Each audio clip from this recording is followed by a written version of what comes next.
Joku on saattanut huomata, että tämä minun kanava kenties jopa perustuu siihen, että me yritän tehdä kaiken mahdollisimman budjetilla. Ja tässä on hyvä esimerkki siitä. Minä nyt yritän tästä 200 litran 4 kilowatin kompurasta tehdä itselle hyvän, toimivan kompuran pienellä budjetilla. Lähtökohtana tässä on se, että minä sain hankittua tämän suht edullisesti. Kiitos TM Cars ja Tomi. Myi mulle paskan, jonka minä voin korjata. Se on käyttänyt sitä maalauskäytössä ilmeisesti 8 vuotta, jos minä nyt oikein muistan. Ja se on alkanut huohottaa nyt niin pahasti, että sitä ei oikein siinä hommassa voi enää käyttää, koska se kerää tuonne tankkiin vettä, kun se kuumuu niin paljon, ja se, että se huohottaa öljyä tuonne tankkiin, ja sitä myötenhän se tulee sitten linjoja pitkin myös tuonne maaliruiskulle asti aina, eli siihen hommaan se on niin sanotusti förmitätön. Minä voisin alkaa sitä käyttää kyllä ihan, ei mitään, se ei niin rikki ole, etteikö sitä pystyisi käyttämään, mutta minä nyt haluan tuon aukasta ja katsoa, että jos minä saisin sen pienellä budjetilla paremmaksi, ja jos ei muuta, niin korjataan se semmoiseksi, että se on varmasti hyvä. Minä luulen, että tuo alakerta ja kaikki, Tomi sanoi, että se ei ainakaan pitäisi olla kovin huonossa kunnossa, mutta eihän sitä koskaan tiedä. Uusi tämä koko yksikkö maksaa varmaan jonkun 400–450 euroa suunnilleen. Voi olla, että saapi jostakin myös halvemmalla. Mutta minä nyt ensiksi lähtisin kuitenkin kokeilemaan tuosta pelkkää kannentiivisteen vaihtoa tai katsoa, että missä kunnossa se on. Eli tosiaan täältä kannen välistä näkee, että tuolta pikkusen on tullut öljyä, eli se vuotaa vähän tuo kannen tiiviste, ja se voi olla, että se on palannut muutenkin tuo kannen tiiviste tuolla. Ja tuosta öljytikun reiästäkin tulee öljyä, eli se huohottaa, kääntää, niin sitä aika paljon puhaltaa. Ja sitten täälläkin oli öljyä aika paljon. Mutta se on kovin likainen ja aika törkyisen näköinen tällä hetkellä. Toinen eturengas puuttuu ja tämä nappisysteemi täältä ei toiminut. Ja lisäksi tämä on varmaan ihan hyvä kans korjata. Tai korjata, kun uusia tuo johto. Niin luultavasti joudun tuon johon joka tapauksessa uusimaan, koska tuossa on minun voimavirtapistoke ja minä suunnittelin, että se kompura tulee tuonne, missä tuo edelleenkin kompura on. Toki minun pitää varmaan pikkusen hyllykköä tuosta kenties ehkä muokata, mutta joka tapauksessa. Pesastaanpa se nyt ensiksi ja katsotaan, minkä näköinen ilmestys sieltä sitten loppujen lopuksi paljastuu.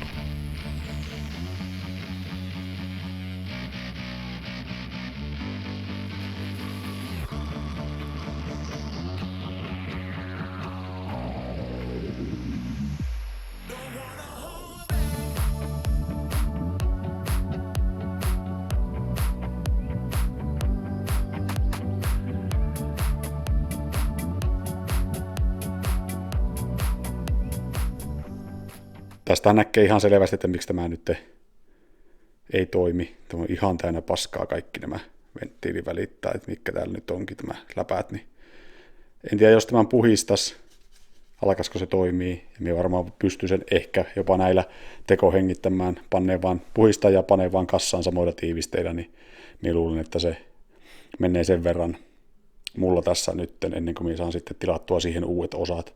Minä luulen, että tuo sylinteriyksikkö ei välttämättä ole mennyt miksikään, että täytyy nyt katsoa, jos tämän saa tästä jotenkin järkevästi pois, että minä en riko näitä tiivisteitä täällä, niin se voi olla, että minä pystyn sen kassaan vielä niin sanotusti tällä samalla systeemilläkin, ainakin vähäksi aikaa. Mutta en tosiaan yhtään ihmettele, että ei toimi, koska kaikki nämä läpäät on täällä ja ihan hirveässä moskassa. Minä kokeilin ottaa mahdollisimman hellävarasti pois nuo, mutta tämäkin oli jo rikki, kun otin niin tästä revennyt ja tuolta. Minä en tiedä, että mitä nämä oikein on. Näissä joku joku metallinen pinnotus tässä päällä, aivan näissä joku teflon pinta tai joku vastaava, mutta näitä ei varmaan ehkä pysty tekemään itse tiivistepaperista. Täytyy tilata.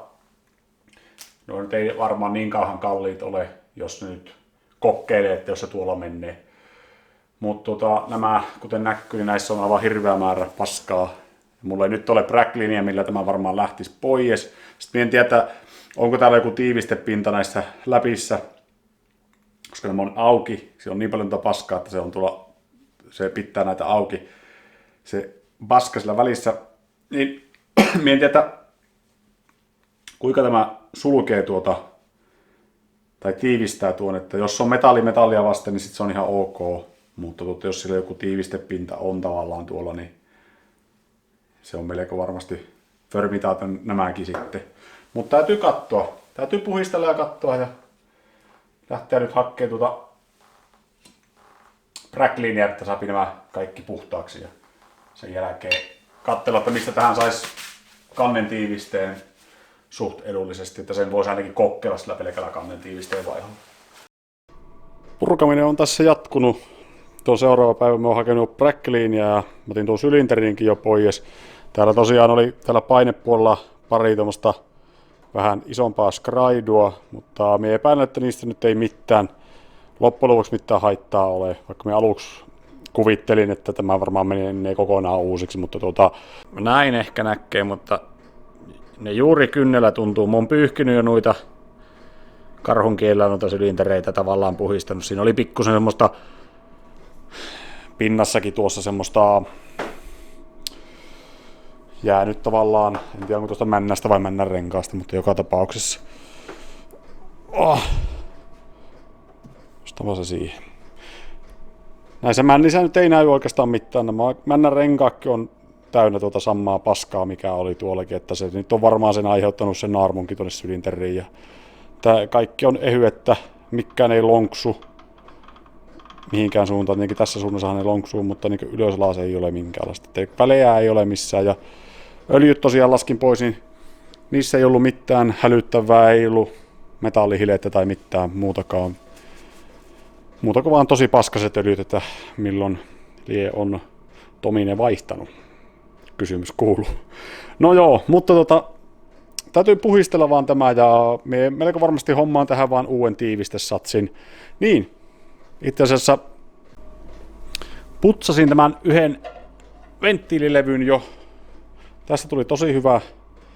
Ja ne on kiinni nyt. Me käänsin vielä mitkä nämä nyt on nämä peltilärpäkkeet toisin käsiin. Eli nyt ne tiivistää kunnolla nuo kaikki tuonne. Niin minä luulen, että tämäkin pelaa, kunhan minä vaan sen tiivistesatsin nyt saan. Italiassa se tiivistesatsi maksoi 40 € plus postit, että katsotaan nyt, kuinka paljon siihen tulee niitä posteja sitten lisäksi. Niin, tosiaan tässä on tämä painekytkimen tuo sammutusnapin, mikä tuo nyt on tappi, on mennyt poikki. Ja senkin mä ajattelin yrittää korjata. Mä nyt aukaisen tämän. Mä porasin tuosta nuo niitit pois. Mä laitan sinne sitten poppareilla sen takaisin kiinni, jos tämä pysyy niin sanotusti kasassa vielä. Mä en jaksa alkaa ottaa koko yksikköä poistusta, niin mä katson nyt, että saanko mä tämän auki. Tämä lähti tämä kytkin yksikkö näköjään irtikki tuosta siitä koko hommasta ihan nätisti. Se oli vaan semmoisella ruuveilla kiinni ja se piti kääntää pois siitä. Täällä pohjassa on sitten se, mikä tavallaan laukaisee sen painekytkin homman tuosta. Mutta minä nyt laitoin tuonne rautalangan pätkän. Se on siellä nyt tavallaan sulatettu kiinni sinne. Porasin pikkusen reijän millisellä terällä. Sitten porasin tähän kans reijän. Ja nyt se menee tonne noin. Ja nyt minä saan sen periaatteessa epoksilla tai sitten jollakin varmaan laitettua kiinni. Minä luultavasti laitan sinne epoksia, koska tuo epoksi ehkä pysyy paremmin kuin pikaliima. Sen ei hirveästi ei sinne rasitusta niin hirveästi tule, koska tuo rautalanka tuolla jo pitää sitä sen verran hyvin kiinni. Kytkin on takaisin paikallaan. Laitoin tuonne vielä epoksivarmistuksen tuonne. Tarkentaako se? Mutta joku syyhän siinä on, miksi tämä kytkin on niin heikosti tehty. Eli se on tuommoinen kupera tuosta. Sen on varmaan tarkoituskin mennä jossain tilanteessa poikki sitten. Mutta minä luulen, että se ehkä on lähes yhtä vahva tällä hetkellä kuin mitä se oli niin sanotusti uutena olemassa. Mutta se olisi nyt korjattu. Tähän tulee vaan päälle sitten se suoja ja se on sen jälkeen hyvä. Tästä taisi tulla tämmöinen selittelyvideo vähän enämpi. Mä oon nyt tässä 10 minuuttia varmaan jauhannut kameralle, enkä ole tehnyt yhtään mitään. Mutta miksi tässä pöydällä on tätä kampetta niin paljon enämpi sen alkuperäisen suunnitelman, että me tillaan pelkän tiivistesatsin niin mulla kävi vähän semmoinen vahinko, että me näin tämän pakkauuden sylinterin tuolla huutonetissä myynnissä saalla 50, ja me heitin siihen 50 tarjouksen ja se myyjä hyväksyi sen. No me jouduin maksamaan 10 euron postikulut, niin me sain 60 eurolla itselle ihan uuden sylinterin. No mä olin kerennyt tilata jo nämä tiivisteet ja nämä suodattimet. Ne maksoi 65 euroa. No me heitin uuden tilauksen sinne ja sain 80 eurolla kaikki niin sanotut sisuskalut tähän uudet, paitsi tietenkin kampiakselin. Mutta kaiken kaikkiaan tämä hommahan tuli maksaa 200 euroa. En tiedä, onko kauhean tyhmä sijoitus periaatteessa kuitenkaan, koska minä nyt 200 eurolla lisämaksulla nyt sain tähästä käytännössä itselle loppuelämän kompura. Jos minä nyt vaan vaihtaisin vielä nuo kampiakselin laakerit tuohon, niin käytännössähän se olisi uusi tämä vekotin. Mutta niitä minä saa vaihtaa, kun ei niissä mitään vikkaa ollut. Nyt kun tätä sylinteriä tosiaan katsoo, niin kyllähän se aika kulunut oli se vanha sylinteri, että siellä tuntui ihan pykälä, ja sitten kun otin nuo männätkin pois, tai nuo kiertokangekin pois, niin se kiertokangen laakereissakin niin näkyy kulumaa, eli ajettu vähän sillä öljyllä, ja varmaan tosi kauan aikaa tuolla samalla öljyllä. Mutta minä luulen, että kun minä pidetään tämän niin sanotusti huoltokunnossa, niin se tosiaan kestää sen minun loppuelämän, mitä minä kompuraa tuun käyttämään. Mutta selitykset sikseen me ollaan nyt kokoamaan tämä ja katsotaan sitten lopputulos, toimiiko se vai eikö se toimi.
No niin, totuuden hetki. Pitäisi katsoa, että lähteekö se pyörii oikeaan suuntaan ja kuinka sille käypi. Räjähtääkö se vai mitä siihen tapahtuu. Uskallanko me painaa tuon nappia?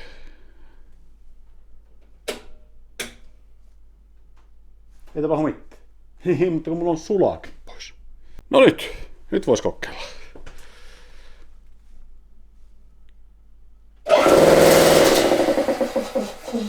Ja just väärään suuntaan tietenkin. Ja sitten on pistokö vaihdettu toisinpäin. Tai siis vaihe vaihdettu toiseen vaiheeseen. Ja katsotaan, lähteekö se nyt pyöri oikeaan suuntaan.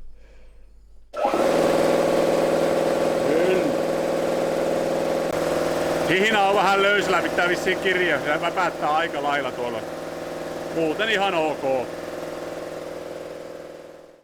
Kompuraremontti on saatu nyt päätökseen ja se tuntuu toimivan. Saan nyt nähdä vaan, että kuinka kauan aikaa se toimii, koska esimerkiksi nuo kiristysmomentit, mitä noihin pultteihin ja muttereihin piti laittaa, niin ihan tarkkaa tietoa mulla niistä ei ollut. Löysin yhden dokumentin vastaavaan malliin, tai melkein vastaavaan malliin, joiden momentteja ne käytteli tuossa.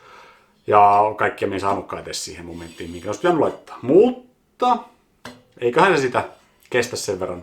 Tuskin se näissä niin kauhean tarkkaa on. Golfikin on tosiaan tuotu sisälle ja siitäkin on kuvattu jo pätkää jonkun verran sillä välin, kun minä ottelin osia tähän vehkeeseen ja niitä katsotaan sitten seuraavalla kerralla. Mutta kustannukset tästä vehkeestä vähän reilu 400 €. Ei mikään super halpa, mutta kohtuuedullinen, kun tässä nyt on kuitenkin kaikki niin sanotusti sisältö melkein uutta. Niin luulisi tämän nyt kestävän meikäläiselle, jos se vaan kestää, niin se varmaan kestää meikäläisen loppuelämää sitten. Kunhan sitä nyt jaksaa vähän edes huoltaa. Mutta tämä nyt oli tämmönen video tällä kertaa, niin katsotaan sitten seuraavalla kerralla ollaan tuon kimpussa. Mutta ei siinä. Tällä kertaa morjens!